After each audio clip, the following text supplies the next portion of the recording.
Bonjour bien-aimé dans le Seigneur, mais après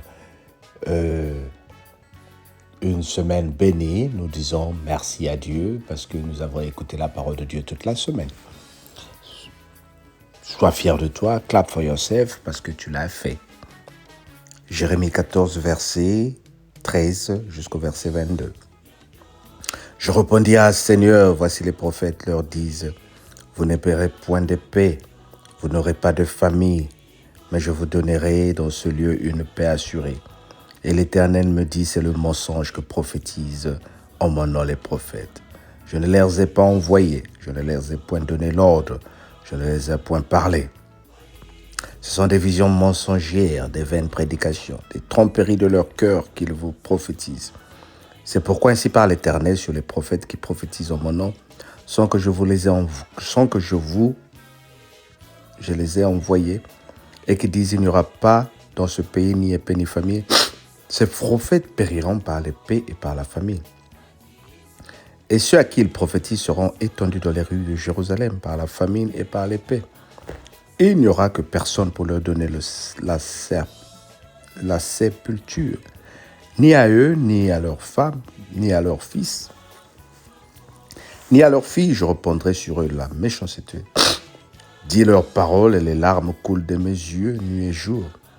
Et elles ne s'arrêtent pas, car la Vierge, fille de mon peuple, a été frappée d'un grand coup, d'une plainte très douloureuse. Si je vais dans les champs, voici les hommes que les glaives a percés. Si j'entre dans la ville, voici les êtres que consume la faim. Le prophète même et le sacrificateur parcourent le pays sans savoir où ils vont. As-tu déjà rejeté Juda? Et ton âme a-t-elle pris Sion en horreur?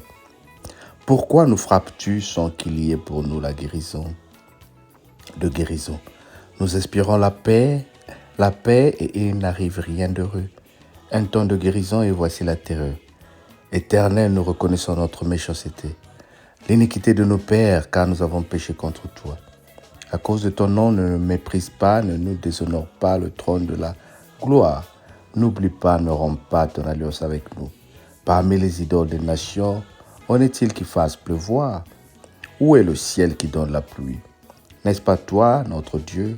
Nous espérons en toi, car c'est toi qui as fait toutes ces choses. Amen. Waouh. Ah là là là là là. Souvent quand je parle de ces choses concernant les prophéties, à un moment, je pose et je me dis, mais Alain, peut-être que tu es en train de trop accuser. Peut-être que tu es trop en train de vouloir apporter une lumière qui n'est pas la lumière. Mais ici, le Seigneur dit, vous vous souvenez la parole que nous avons écoutée hier où le Seigneur est en train de dire de prier pour que le Seigneur nous accorde la grâce, de prier pour qu'il y ait assez pour tout le monde. Mais nous avons passé ce stage-là. Aujourd'hui, ce sont les prophètes qui nous disent « Ne vous inquiétez pas, il suffit d'apporter de l'argent à l'église. Vous serez bénis. Ne vous inquiétez pas, il suffit de faire ceci. Paye ta dîme et tu seras bien. » Ils prophétisent au nom de l'Éternel. Et le Seigneur dit « Combien de temps, combien de fois on nous a prophétisé et ces choses ne se sont pas réalisées dans nos vies. Combien de temps on t'a promis les choses au nom de Jésus, au nom du Seigneur, et rien ne s'est passé. Le Seigneur même dit ici, si les jeunes, ça c'est le verset 12 que nous avons eu hier, je n'écouterai plus leurs supplications. S'ils offrent des holocaustes et les offrandes, je ne les agréerai pas, car je vais les détruire par l'épée, par la famine et par la peste. Ah, je répondis, Seigneur, voici les prophétesses disent, vous ne me verrez pas l'épée, vous n'aurez pas de famine. Quand le Seigneur dit, qui peut dire non? Le Seigneur dit, je n'écoute pas vos jeûnes, Je n'écoute pas vos prières parce qu'il y a l'iniquité, parce que vous ne voulez pas faire la justice de Dieu, parce que vous ne voulez pas aller au culte, parce que vous ne voulez plus assister aux réunions de prière. Tout ce que vous voulez, c'est des merveilles qu'on vous dise, qu'on vous prophétise. Aujourd'hui, nous voyons des méga churches, des grandes églises qui remplissent les membres et on voit, la gloire de Dieu, c'est là-bas. Le pasteur crie, les pasteurs sont devenus des stars. Les pasteurs ont devenu, ont maintenant des jets privés. Et ça nous fait du bien, nous sommes dans des églises. Et nous voilà en nous disant, voilà la gloire de Dieu.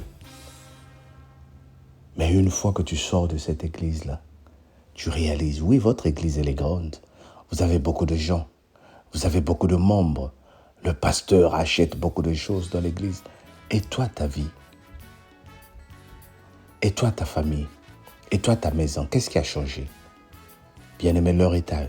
Je ne dis pas que les hommes de Dieu ne doivent pas être bénis. Nous devons être bénis. Nous devons être élevés.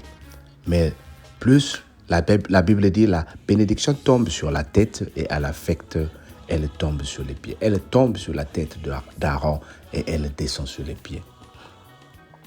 Si ta cellule est en train d'être bénie, si ton pasteur est en train d'être béni, toi aussi tu dois être béni.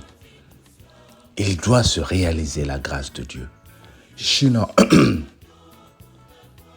nous allons continuer à vivre sur les promesses. Dieu me dit que demain, tu seras ça. Et entre-temps, moi, aujourd'hui, je suis en train de vivre bien. Mais toi, tu ne vis que de demain. Tu ne vis que de demain. L'heure est arrivée où la gloire de Dieu doit s'apparaître dans ta vie aujourd'hui. Et comment? Mais par la parole de Dieu. Un homme qui ne te fait que te prophétiser le bonheur sans te donner la parole de Dieu, sans t'encourager à aller travailler, sans t'encourager à respecter ton mari, sans t'encourager à respecter ta femme, est en train de te détruire. Une église où il n'y a pas la parole de Dieu, elle est en train de te détruire. Une église où il n'y a que des prophéties, est en train de te détruire, bien-aimé. Nous devons vivre de la parole de Dieu et la mettre en pratique. Sois béni. Amen. Mais passe un bon week-end. Que le Seigneur te bénisse. Que le Seigneur te bénisse. Cherche une église. Si tu n'as pas une église, connecte-toi ce dimanche sur YouTube, Istam Baptiste, et tu vas suivre Papa Alain prêcher. Que le Seigneur te bénisse. YouTube, Istam Baptiste. J'essaierai aussi de partager le lien sur la cellule de prière à la gloire de Dieu. On se dit à lundi. Bye bye. Mais abonne-toi et encourage les bien-aimés à s'abonner. Sois béni au nom de Jésus. Bye bye.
Zazo